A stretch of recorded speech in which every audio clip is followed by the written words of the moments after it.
Dear students, हमारा आज का जो लेक्चर है वो बीए पार्ट 1 की शॉर्ट स्टोरी अरबी के इम्पोर्टेंट क्वेश्चंस के बारे में है। मैं साथ उसका उर्दू में जवाब भी थोड़ा सा एक्सप्लेन आपके लिए कर दूंगा। बहरहाल जिन लोगों ने अरबी का पहला लेक्चर नहीं लिया जिस पे मैंने अरबी स्टोरी को डिस्कस किया है उर्दू में, वो आई बटन को दबाकर उस लेक्चर से इस्तेफादा कर सकते हैं। तो यहाँ पे राइटर ने दिखाया the writer has shown the effects of love, यानी इस कहानी में, इस शॉर्ट स्टोरी में मुसन्नफ़ ने मोहब्बत करने वालों पर मोहब्बत के जो असरात पड़ते हैं वो दिखाए। ये लफ्ज़ विक्टिम्स इस्तेमाल किया गया है कि जो इसका शिकार हो जाते हैं, यानी मोहब्बत में जो गिर जाते हैं या मोहब्बत में करने लग जाते हैं, तो मोहब्बत सारी बात है कि उनका हशर करती है। बीए की एक पोएम आपको पढ़ाई है, all the world is a stage, William Shakespeare की पोएम नंबर 10 है।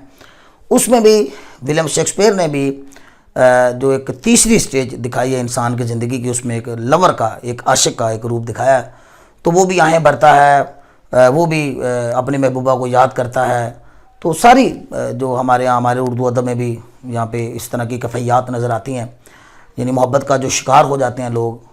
तो वो किस तरह से बिहेव करते हैं, उनके ऊपर वो फीलिंग्स किस तरह से उनको अजियत पहुंचाते हैं या किस तरह से उनके मजमूई तौर पे जो तासरात होते हैं, वो राइटर ने यहाँ पे दिखाने की कोशिश की है। तो यहाँ पे हमने देखा कि इस कहानी अरबी में कि एक लड़का है, टीनेजर है, जो कि अपने अर्ली टीन्स में है, 13, 14, 15 साल की उसको उम्र लगती है। वो अपने ही एक दोस्त मैंगन की बहन की मोहब्बत में गिरफ़्तार हो जाता है, और लेकिन वो एक कफ़ियत है उसकी, उसको बरतारी हो जाती है।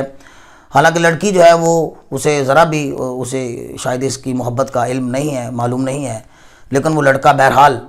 अपने दोस्त की बहन की मोहब्बत में गिरफ़्तार है, उसके ऊपर वो कफ़ियत जो है वो तारी है। तो एक बार दौरान गुफ्तगू उस लड़की ने अरबी बाज़ार उस लड़के को जाने का कहा,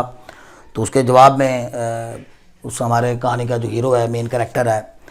द बॉय, उसने उससे वादा किया कि वह अरबी बाज़ार जाएगा और उसके लिए एक तोहफ़ा भी लेके आएगा। अब बड़ी मुश्किल से वो अपने अंकल से बात करता है, अपने चाचा के पास वो रहता है, चूँकि लड़का यतीम भी है। तो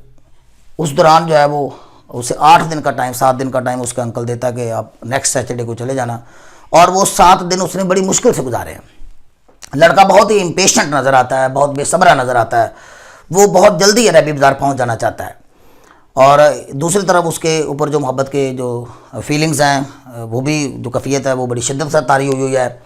वो अक्सर किताब को पढ़ने की कोशिश करता है, तो लड़की का अक्स उसकी आंखों और उन पेजेस के दरमियान आ जाता है जिन पेजेस को पढ़ने की वो कोशिश करता है। अगर वो छत पे खड़ा हुआ है तो अगर वो तसव्वुर करता है कि वो भी सामने मौजूद है, अगर वो बाज़ार जा रहा है तो उसे ऐसा महसूस होता है जैसे वो भी साथ ही है। तो काफ़ी हम प्रेयर्स में भी और हर वक्त बस उसका एक ही जैसे वो खेल बन गया है, वो ये कि मोहब्बत करना। तो जैसे हमारे एक उर्दू का एक शेर है कि उसकी कफ़ियत को ज़ाहिर करने के लिए कि अब मैं बैठा बैठा गुम हो जाता हूँ, मैं नहीं रहता तुम हो जाता हूँ। तो ये लड़के की कफ़ियत कुछ इस तरह की हो चुकी थी। तो एक तो ये बड़े सवाल है कि मोहब्बत करने वालों पर मोहब्बत जो उसका बुरा हशर करती है, और फिर जब वो बड़ी मुश्किल से अपने अंकल से पैसे लेके और परमिशन लेके अरबी बाज़ार पहुंचता है, तो वहाँ पे भी वो तोहफ़ा ख़रीदने की पोजीशन में नहीं होता है। तो अज़ियत के साथ और सुर्ख आंखों के साथ, रोते हुए अंदाज के साथ वो उस अरबी बाज़ार से नामुराद लौटता हुआ हमें राइटर ने दिखाया है। दूसरा क्वेश्चन भी तकरीबन इसी तरह का ही है, लेकिन राइटर ने थीम के तौर पे इसको लिया है कि देयर इज़ डिफरेंस, फ़र्क होता है between the subjective feelings of the boy, एक लड़के के जो ज़ाती एहसासात होते हैं, ज़ाती महसूसात होते हैं, ज़ाती फीलिंग्स होते हैं। तो इस लड़के के ज़ाती फीलिंग्स और जो रियल वर्ल्ड है हमारे सामने, जो हकीकी दुनिया है, जो ऑब्जेक्टिव वर्ल्ड है, उसमें एक फ़र्क है। राइटर ने ये भी एक थीम दिखाने की कोशिश की है कि देखें, एक दुनिया यहाँ होती है हमारे ब्रेन में, हमारे जहन में, जिसके बारे में हम सोचते हैं और बहुत कुछ सोचते हैं। जैसे इस लड़के ने उस लड़की के हवाले से बहुत कुछ सोच लिया, तो फलाने का सोच लिया, देने का। लेकिन जब हम इस दुनिया को जो हमने जहन में बना रखी है, उसको हकीकत की दुनिया में पूरा करने की कोशिश करते हैं, तो वो इंसान को अक्सर जो है वो नामुरादी और नाकामी का सामना ही करना पड़ता है, जैसा किसी लड़के के साथ हो गया। अब अपने इस ख्वाहिश को कि वो अरबी बाज़ार जाए और अरबी बाज़ार से तोहफ़ा लेकर लड़की को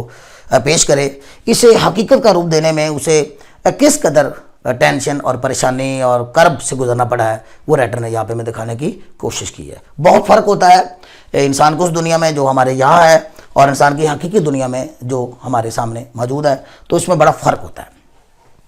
एक और भी सवाल यूनिवर्सिटी में पूछा गया एक बार कि ये कहानी तंज है, the writer has criticised the dark aspects of modern civilisation,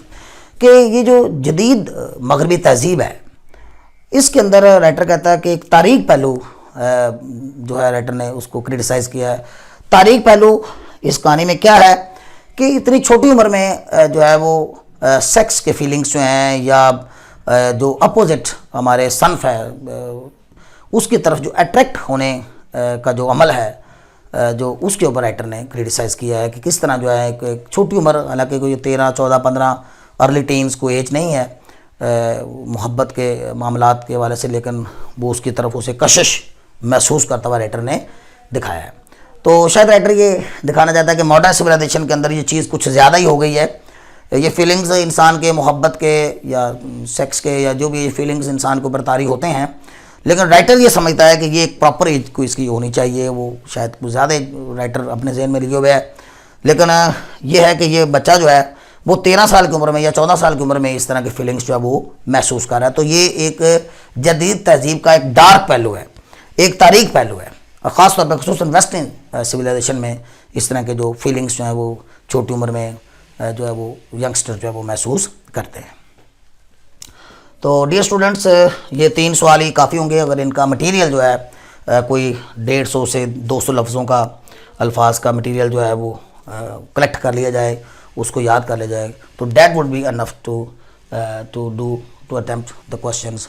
जो कि इस अरबी स्टोरी से यूनिवर्सिटी में पूछे जाएंगे।